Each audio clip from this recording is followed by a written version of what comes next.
So very important, which will affect all passengers, all relatives, families, friends, even honorable members who go abroad and come back.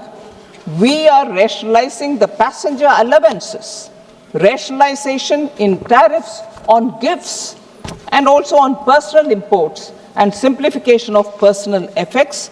This reduces disputes at the airports.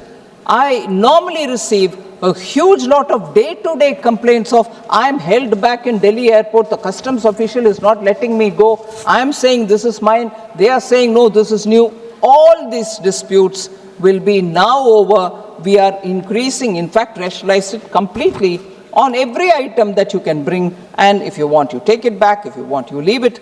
So the passengers now will have far less to worry about when they land in India.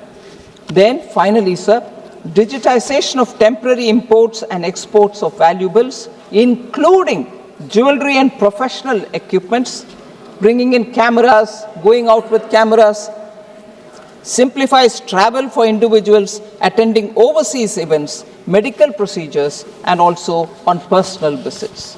So if this is the set of relief that we are offering, these are aimed at offering for the middle class, for the passengers, ordinary citizens.